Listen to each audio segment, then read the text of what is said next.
As we say in the book world, it's a good book and an inadequate respect for tomorrow. That is my excuse, to be totally honest. And that's what you're getting I'll 4 wake up hours in the of middle of the sleep. night to like pee or something, and then I'm like, okay, just till I fall asleep, I'm gonna read my book. And next thing I know, so that's like 2 in the morning, and next thing I know it's 6:30. That's my legit excuse. What about you? Just your average insomnia. Welcome back to Blunt in the Bedroom. I'm here with Areli. My name's Patty, and we are recording from the cozy comfort of each of our bedrooms in the wildly wonderful legal cannabis state of Oregon. We're going to have a blunt and to be blunt. Maybe not blunt enough, maybe too blunt. You decide. Tonight, we're exploring the idea that historically, humans have experienced a cycle of struggle and change that follows the following pattern: plague, famine, peasant revolt. We originally came across this assertion in a TikTok video, and since then, we've been talking about it and feeling like we're seeing it play out in news stories, which is maybe just adding to our paranoia a little bit about the state of the world right now. Now, we want to find out if that's due to our cognitive biases to see it, because we're all like primed and ready to see these things happening by our very clickbaity media, or, is there something actually going on here with that pattern? What do you think? Well, at first I thought that there was actually like a real pattern, and I still mostly do. But with that link that you put on here of the list of peasant revolts, I'm thinking that it's just more common than we realize, at least in history. What do you think is more common? Peasant revolts. I think that mostly people don't always, like sit back and take it as much as it seems. I think a lot of the information is probably squashed because you can't have people thinking that they can really do this. So Oh, that's such a now good we can point. see it. We see all of it. They can't, I mean, that's what's going on right now. Why everything has gotten so bad with people being against Israel right now is because people can see the truth. Like we can see videos of all these crazy things that are happening. They can't sit there and just sit back and say, "Oh, they bullied us. They bombed us." Like that's not the whole picture, and we know it now. Right. But I mean, for a long time, it wasn't like that. Like people had to like really like demand to be heard, which mostly still. But as far as the famine thing, that part of it, I don't know if that's always been true or if that really is a like a pattern, because I mean it makes sense that if there's a plague, then people can't farm or can't work, like there's going to be a less people in the workforce. Like it makes sense that that's going to happen. So Right. anyway, that's my 2 cents about that. No, I mean, it makes sense. I mean, just generally it makes sense, right? Because if people have literally been sick, if there's not enough food, well, they're going to be sicker and weaker, so they're less able to resist when diseases and things do come through. And I think you are totally right about the idea that most of these peasant revolts are squashed and not talked about. I Mm-hmm. mean, and how many little peasant revolts have happened in like isolated communities or just in one particular factory or business or something that we never see. And I have heard in like Reddit stories, people that like they had a boss that was an asshole, and then they all just agreed to one day just walk out, all of them, and leave him to just pay the consequences of his asshole behavior. That is some shit Well, I would absolutely do. Like, and I yeah, would wait till it's busy too. Like I can be petty about shit like that. right. Like they're not deciding all Walgreens workers are going to, pharmacy Mm. workers are going to walk out on one day, because that would screw a lot of people over. And pharmacists, more than anybody, know that. And so it was rolling. I mean, I don't know how planned it was. I'm not in the know, but that's some next level shit if it was planned. Yeah. Because that's like protesting the people we're supposed to be protesting and protecting everybody else. Mm-hmm. That should be how we do it. And you know what? This is gonna be a tangent, I already know. But this is why I think that to be in power, you should have to be part of the little people, because I mean, and I say the little people in quotes in a way, you know. I was just seeing so I don't know who Mr. Beast is other than he's some sort of YouTube person, but he's apparently really famous and really rich. And so the video I saw, and I don't know how true this is, but this is just what this woman said, that like this man goes and he like puts up, like he gives food to the homeless. He does a lot of charity work, a lot. And so basically the whole thing was like, why isn't the rest of the 1% doing that? You know, like this is like, you know, like we see now that they can do it and still be super rich. Why don't they? So, but he's been a little person. I can add to the Mr. Beast story a little bit, at least. My kids have watched some of him. I kind of think he's just figured out how to play the YouTube game so well that he's decided, okay, what I'm going to do is I'm going to make fantastical, fun games to watch where regular people get to come play these games and have a chance at winning a huge pile of money or rewards or whatever. And along the way, as you know, he'll have some big event of everyone has to stay with their hand touching a car type events, you know. Yeah.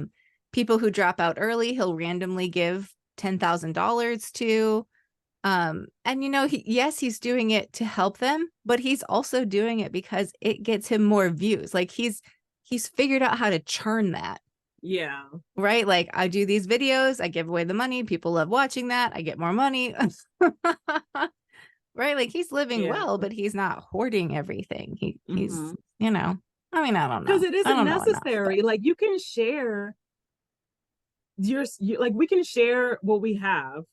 Not everyone, obviously. I'm not particular in a position to do things like that, give away $10,000 to a random person, but it's possible. Like we don't need to keep it all. Like I don't understand why we have to, like why some people feel the need to have all this like really extravagant lifestyles and then also hoard the money, because you can be rich, have the lifestyle you want, and you know, kind of spread the wealth or whatever, like be fair with your contributions.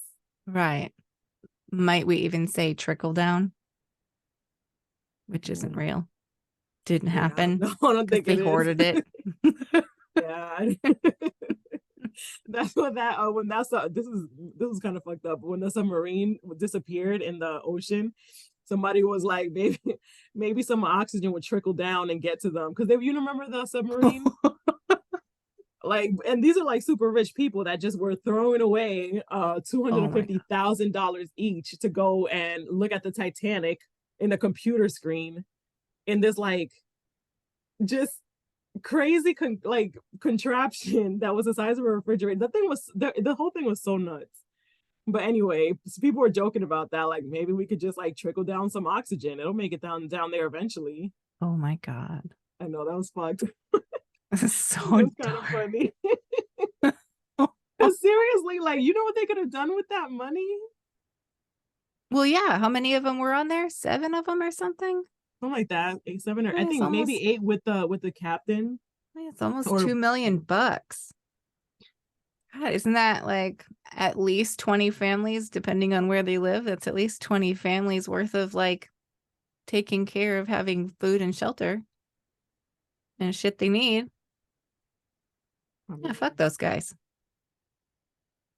Could have made the Amtrak situation better, even if you don't want to give it to the poor, just, you know, fix that so that people could start taking trains more. Like there's so many things, so many ways that money could have been spent, and they chose to spend it in a deadly contraption put together with like a remote from Amazon. Like the whole thing was just so crazy. I have a hard time feeling bad for them, to be honest. I feel bad for the families, but I'm just like, decisions were made. I mean, you know, hey, just be blunt about it. Why don't you?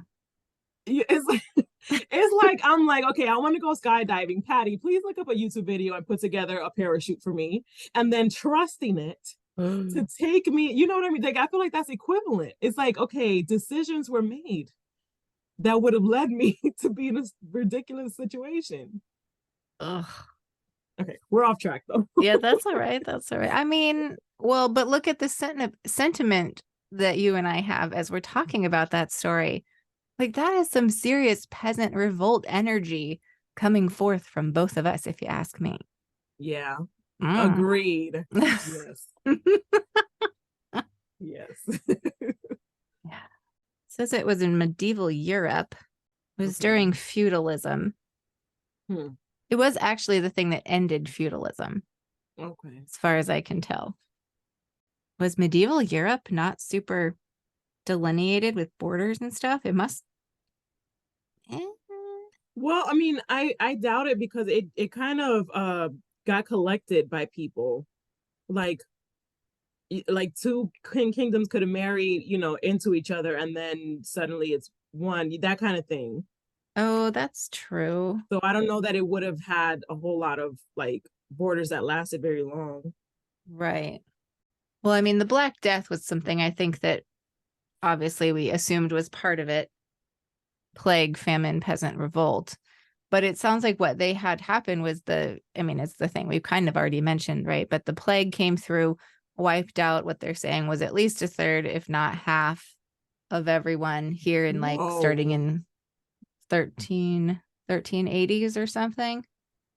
Yeah, Half of the 1380s. population? That's what they're saying. Yeah, because they have records that indicate probably about a third, but they realize that so many people lived completely rural lives at that time, and so they probably don't have actual numbers.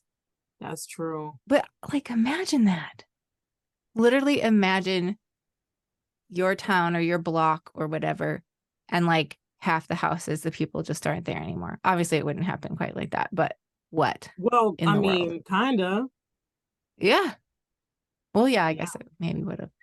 The Spanish flu also was like that. Like families, they were stacking dead bodies in the corners in like many households because so many people were dying from it. The thing I find the craziest about the Black Death, though, for me, that's something I have a hard time wrapping my mind around, is that if it happened now, we could solve it with antibiotics. Like Mhm. it's such an easy like, but it's wiped out so many people. Right. I found it to be Yeah. really weird. But when I was reading, or no, it was okay. So I the reason I know about the Spanish flu and the bubonic plague, which is the Black Death, right? Is that the same thing? Yeah. Hmm. Okay. Is because whenever COVID started, I needed to understand what was happening. And even though people were thinking I'm crazy, I believe you were one of those people that were like, what the fuck are you doing? But I needed to I just didn't know why understand. you would invite that trauma to yourself at the time. Most people did. Even my kid was like, why would you watch that when there's a whole pandemic outside our house? Like, what are you doing? But it helped me understand, right? So, but when I was looking into it, after that, so before the bubonic plague, there was a caste system. So I'm sorry. Hold on. Oh. So there was a caste system. So it basically, if you were born into royalty, you stayed in royalty. If you're born a farmer, like if you were born from a farmer, you like that was your destiny. You were in academic, whatever, lord or whatever that was. That's where you stayed. Like you couldn't be outside of your birth rank or whatever. But then after that, there was so much room for people that went away. Mm. So then you could work, just you could be born from a farmer, from farmers, and work your way up to go to school, to go to college, and then be a doctor or something. Oh, upward mobility for the first Yeah, time. probably Wow. not so much royalty, but like, I mean, well, now, I mean, it happened eventually because now, what's her name, Kate Middleton or whatever, and Meghan Markle, they're regular people and they married into royalty. So at some point it happened. That's a good point. I think that was the big damn deal about Diana, Princess Diana, was that she wasn't fully regular. She was part No, of she some sort wasn't. of She family. actually, yeah, her lineage is actually older than the current royal family. Oh. Yeah. Oh, okay. I misunderstood that So she has entirely. like a pedigree there. But she probably wasn't like all the way royalty at the time, but she still had, like she wasn't like a somebody they met in college, or something like that. Right. Okay, that's fair. So it did change with her kids then. Huh. Okay. Maybe she like tried to be of the people more and didn't like go all hoity toity, and that was why they. I believe so, because Yeah, I okay. mean, Princess Diana was beloved by many, many, many people all over the world. Yeah. Hmm. Well, Yeah. that one's definitely off track, but I enjoyed it. That's true. I don't even remember how we got there. Um, It was probably my fault. and then with the Spanish flu, that I recall, I believe it's women got the right fought for the right to vote after that. That was in the 1918 to 1920. But I don't remember if there was a famine after that. Um, Probably though. I mean, I would think if not a famine, at least right. Well, in the US, if not a famine, at least inflation potentially. But yeah, I didn't look it up either. Well, I mean, people literally like would get shot in some parts. I think I want to say San Francisco is one of them. Don't quote me on that, but there's some parts where people would get shot if they left their house during that time. So it had to be that there was not food getting to people. Oh God. Yeah. But you know what? If we had done that when COVID started and it was you can't leave your house for, well, let's see, it wouldn't go well. This is not nuanced at all. But if we had done that, no one go anywhere, maybe not get shot, but no one go anywhere. National Guard will bring everybody food and necessities and we'll run like, extreme PPE healthcare runs or something. Like if they'd like super locked it down, which of course no one would have stood for. But if they had, we actually could have stopped the COVID. Yes. And Like, that's hello. why I still to this day blame the people that wouldn't listen and could have, because not everyone could stay home. I get that. Yeah, for But sure. if everyone who could have stayed home chose not to, I blame them. Not the anti-vaxxers. I blame the anti-maskers I mean, personally. really. Yeah. Because it was, to me, it was such bitch behavior. Like, I mean, I'm still salty about it, obviously, because I mean, it was, oh my gosh, 3 years, almost, no, 2 years. It was 2 full years home because these people couldn't just not go and have parties and ride and what do you call the Trump stuff, that those big super spreader events and all that Oh, yeah. shit. Rallies and things. Yeah. Well, I mean, this is where I start to question. Okay, I'm sure all of that is true, and I agree with you. But this is where I start to question, how much does the media influence the way I'm seeing these things? Because really, one of the first protests, like mask protest type things, that I saw was people out there. Well, one with their guns all in front of the Capitol, and another one with everyone like their signs saying, I need my hair cut or something. And I had a hard time respecting the haircut one. You know, because what the fuck? But Like, but I does just that can't. It drove me so crazy every time I saw it. To me, that was the hardest part of COVID, because I'm fine being in my house. I still, to this day, I'm fine. I get excited when I realize I don't have to leave my house and all my meetings are virtual. But it was the whole like not knowing where the direction we were headed, and just so many people just like, that was the hardest part. And I still can't, like, I get triggered even thinking about it. it's true. The disunity, I think, is the hardest part.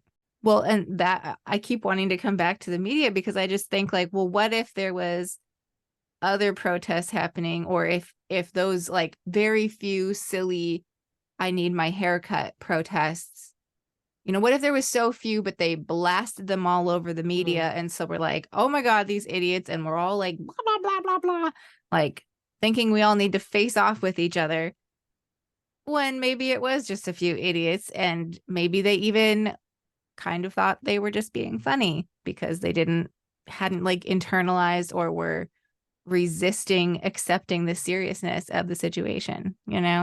I don't know. I saw it for myself. I have family that I remember my sister in around the holidays of 2020, and my parents were going to be visiting soon. My parents were high risk, and I'm calling my sister to make sure she has everything prepared, and she's at a fucking party.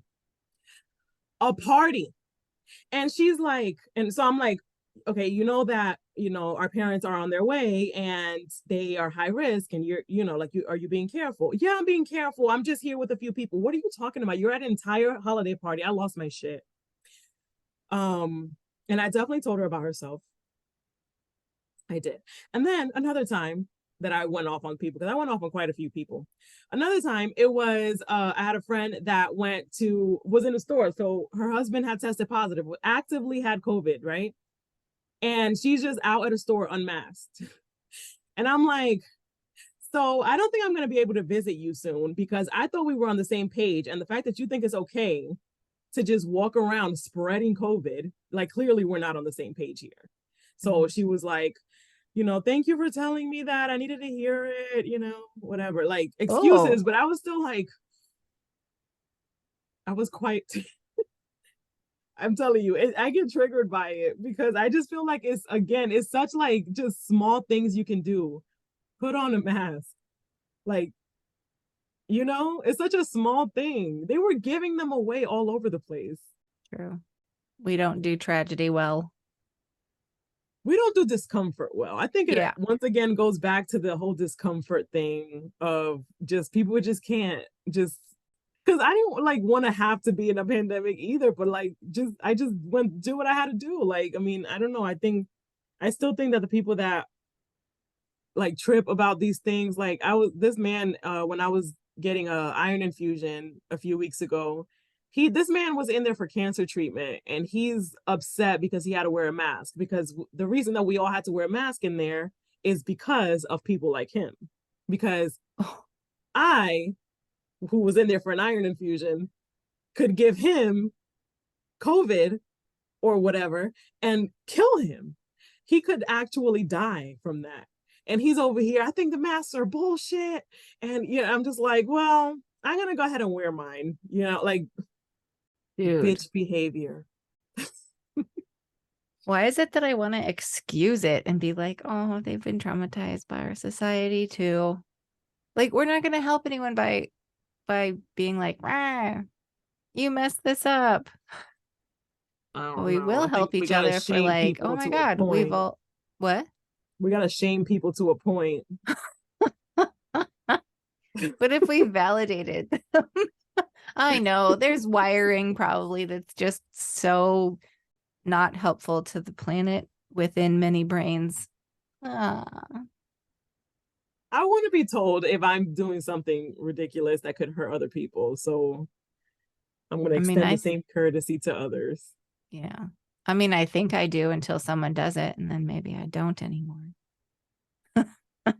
For me, it depends on how it's said. That's for fair. Sure. If it's said in like an actual like, I don't appreciate you saying that. This is whatever. That's fine. Most of the time, I can't think of any time that, except from my husband. Then he can't tell me nothing because I'll lose it. That's fair. We should talk about the famine that resulted from COVID. All the shortages. Like the cream cheese shortage and the butter shortage and the toilet paper shortage, it's been explained. People just were hoarding it. What else? I think cream cheese was the only one that I ever went to the store and was like, huh? There's no cream cheese. I mean, it didn't like, cause a problem or anything. It concerned me because I figure if us in the developed world and like if we were going through that, then what was other people going through? Because if there was a shortage of cream cheese, it's probably because there's a shortage of a certain ingredient. I don't know, like what if it's like, I don't know, I don't think it was milk, but yeah, I just worry about that. Well, I mean, it wouldn't just necessarily only be the ingredient. Oh my God, my throat is so dry. And that's true. It could have been the factory having outbreaks. Yeah, that was my thought, that it was maybe more likely that for a while. But I mean, you also need people who can run milking machines. So yeah, you need to be able to have that. But you are not wrong to think about, well, hey, if us here in, urban, suburban Oregon with literally every need met in abundance couldn't get cream cheese. Yeah. What else along the line wasn't going? Yeah. Yeah, it's true. The butter shortage, that was a pretty big deal, I thought. Potatoes, didn't like even fast food places have, or I can't remember. Mm, I guess I just remember, well, yeah, I remember like Chipotle randomly was out of their salsa or something like that. But it Oh, was so, sriracha. There oh, was a shortage of sriracha for a while. oh yeah. People were making videos of how to make it yourself due to the shortage. Oh dear. Yeah. First world, these are all first world problems. I would like our audience to recognize that we recognize it. Yes, totally Because agree. I'm not out here like, oh no, COVID happened and we didn't have cream cheese. Oh my God, I couldn't get my favorite oat milk at Starbucks. No. Oh boy. Yeah. Uh, yeah. Well, I mean, if we want to take it beyond the food shortages and recognize what's actually happening right now, maybe it's no peasant revolt of the 1300s, but I don't know. I'm watching the teachers union continue to fight with our local school district. And I mean, they're not holding back. They're putting out informational releases about the bullshit proposals that the district is making and the reasons it will impact the students, and they're sending it out in these graphic formats. Whoa. It's an intense battle going on, and I'm here to watch it. But Well, I mean, also like actors, the staff afra, what you call it, the staff SAFTRA. I think it's You was talking about? SAG AFTRA, Yes. SAG Yeah. AFTRA. So that is a peasant revolt of sorts. Yeah, Um, that I finally mean ended. the Now it was like 5 months long. yeah, it lasted for a long time. A lot of shows were indefinitely postponed due to it. Like Wednesday, I was looking forward to season 2 and Euphoria. Now I support their cause. I'm not like whining about it, but I mean I'm hoping that they're gonna bring those shows back. Yeah. Well, um, right, because then all those actors would have lost their projects too. yeah, Hopefully, they counted the cost and they know that that'll make contracts or pay or whatever it was that they were. I didn't actually look into that one much, it but was pay. Like some actors that were pretty big on certain shows were only getting like like 18 cents a month or something. what? Even what's her name, Mandy Moore from This Is Us. I think some of her checks were like $57, like $23, things like that. Oh, like royalties for past content for like streaming Yeah. services and stuff. Hmm. Oh, yeah, that makes sense. I mean, yeah, let's have everybody have what they need, and people who are great actors can continue making great content. But there's others too. Like, aren't didn't the nurses over here go on strike in Oregon? At there, I mean, Yes. there's unions all over the place that are striking. Yeah, probably more than we realize for Yeah. what you said earlier about it kind of being shielded from our eyes. Hmm. That would be an interesting project to go out and to like look for local union pages in small towns around wherever. I don't know. Are small towns striking or just big cities? That is also a good question. Are Trumpland folks striking? Hmm. Because when I was living that conservative life, there was a definite sense that unions were not a good plan, that unions were a way to cheat, or it made it bad for non-union people or something. I don't even They know really. gaslight people into thinking that it's definitely gaslighting because they'll say things like, and I've heard these arguments before, they'll say things like, people in unions that you can't fire them and they're lazy and, like it makes room for laziness because like things like that. But the way that I think about it and the way that I wish everyone else would think about it is if you have a CEO and like somebody way below him, let's say the door person, like the doorman or something, what arguments would each make for or against the union? Right? There's a lot of reasons for a CEO to be against it. So consider the source of who's really upset about it. Like, why would a CEO want to give away that power. And a lot of them apparently now, which this was like one guy I saw on the video, but he's basically there. Like a lot of people are upset because like workers now are feeling like their bosses should be grateful for them instead of it being the other way around. Like we should be grateful that we're given jobs. And that is Oh, very much the immigrant mentality, because I had that mentality for a long time. why do I have that mentality too? I mean, it's It's, crazy. Like they need workers clearly because, you know. yeah. I did notice in that list of revolts that hardly any of them were successful. And I found that very disheartening. The most successful ones in the list were the poppy revolts in Shaanxi, China by Chinese poppy farmers. And I found that lovely because they were making opium. What? Yeah. That's why you farm poppies, as far as I know. The flowers? Well, yes. Different varieties do different things, I guess. I didn't know Different that's how you talents. made that. Okay. Oh, the French Revolution. I always thought that story was so interesting. Really? Yeah. Because, well, and mind you, I'm pretty limited in what I know about it, but like the Marie Antoinette story is the one that comes to mind mostly. But the royals were, you know, doing all this extravagant stuff while people were starving. People were like, fuck this. Right. Because they were doing all the work. And it's like, I mean, well, I can't imagine because it's how we live. I think that it doesn't seem as bad because we don't have it the worst. But really, like, we do a lot. We give a lot of money, a lot of our money, like half. People like to act like, oh, we don't pay that as much taxes as other countries. Yes, we do. We pay a lot. But anyway, so all that money that we're giving away, and they can't even like support us when COVID happened. Like I know people were happy about that little $1,200 check, but what the hell is that? I don't understand why people are so Exactly. damn like so excited about that and thinking like, oh, yay, Trump now because of that.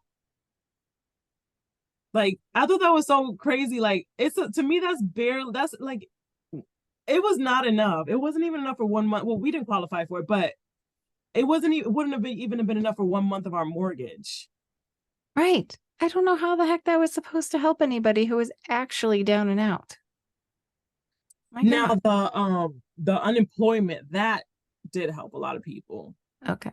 and the economy. I think that was because there was unemployment and then plus like a lot like $600 a week or something added to it. So that was quite a bit. Yeah. Hmm. Wow. But everybody didn't qualify for that either. Um, okay, yeah. So I think the idea that I was getting at with this notion of our food shortages, I think, we're kind of like maybe a canary in the coal mine of recognizing where there are shortages in especially in places where there's poor people because the poor people are going to be ignored the most, you know? And so when they're suffering, we should pay attention because we're only a few steps up that ladder and the people at the top of the ladder don't, as long as their needs are getting met, they're not going to care Mm-hmm. about meeting ours. Yeah. Yeah. Was that what I was saying, or did I just come up with a whole new definition for canary in a coal mine? I think you did come up with a different definition because that doesn't ring a bell. Oh my God. So I Well, I think did we're have other actually notes about like various random wars and stuff, but that's okay. wars in the Or like rebellions. hmm. Yeah. I mean, I think that's what well, I think we can argue that the BLM protests were rebellions. I agree with you. And That in one a went way, while I don't agree with their cause at all, in a way, the January 6th thing it was wrong because they were trying to overturn an election that, all that stuff. But I mean, they were trying to overturn an election that they thought was stolen. I mean, they want this place to be like Russia. So, they did a rebellion to make it that way. Oh my God. That's what I Yeah. think. I think they don't realize how much like Russia they want this to be. No, I don't think they realize. I really don't. Yeah. Okay. But yeah, I think that was it. I'm sorry. I'm so tired. No, you know what? That's We okay. went I'm out tired last too. night and I didn't get home till 2:30 in the morning, and then I had to get up at 7 Oh, yuck. to do my normal Sunday stuff. Yeah. Oof. I mean, I And then the think we night before, I woke up at 2:30 in the morning. And so I was up for 24 hours. I woke up at 2:30 and was reading and then didn't go back to sleep at all until last night at 2:30. I wish I would do something really fun like that. Read a book when I wake up at 2:30 and can't go back to sleep. You should read Fourth Wing. It is so good. That's the It's one you so talked about last time. good. I can recommend others too. Those that it is a heavy book, but right now I'm reading the sequel. All right. Well, we've covered most of our notes, I think, and we've rabbit trailed off enough to decide to wrap this up. But I guess my concluding thought to this whole discussion was maybe to recognize that I'm not going to just say that that cycle of plague, famine, peasant revolt is a cycle that always keeps happening, because I couldn't find evidence of it being exactly like that throughout history over and over necessarily. But what I do think is the thing that brings about the peasant revolt at its heart is wealth disparity. Yes. And it's just that wealth disparity and the ugliness it causes is so visible when we experience these collective traumas like Mhm. plagues and like famines, and they have an interplay because of the loss of people sometimes, right? Like, and geez, I want to throw climate change in the mix, and here we are, but here we are.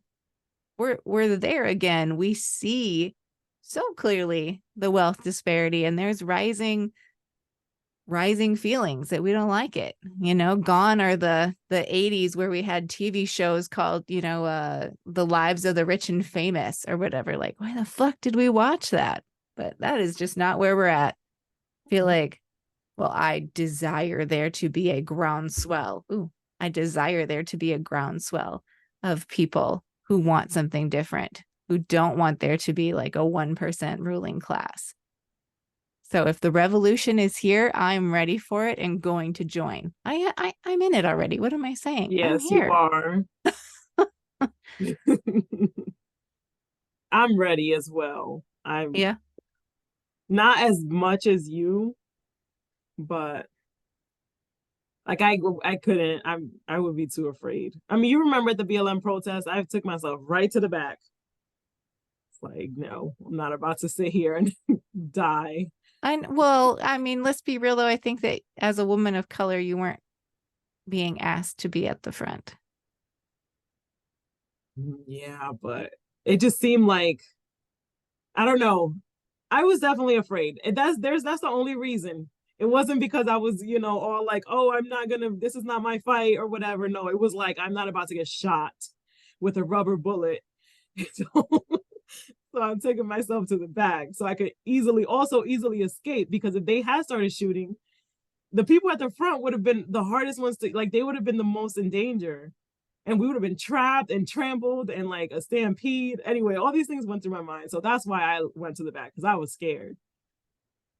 But I That's still wanted to fair. be like in there. So I stayed in Yeah. the safety of the back of the crowd.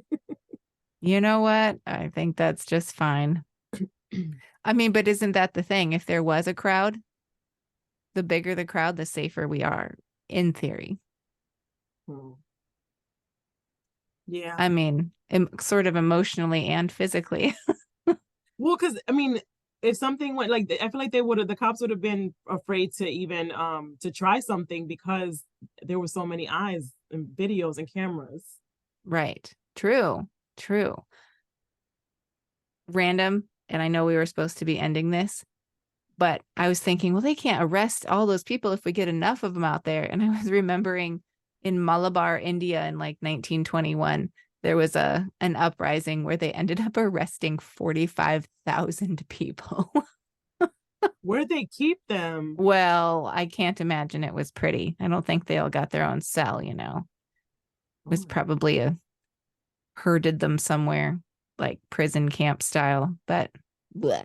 So anyway, yeah. So what does it take of us to make change? I don't know. Let's find out. Yeah. Let's. All right. We've been through the plague. I don't think we're going to have a famine, at least not in the true sense of the word. But it's definitely time for a peasant revolt. Yes. Thanks for joining us. Talk to you next time.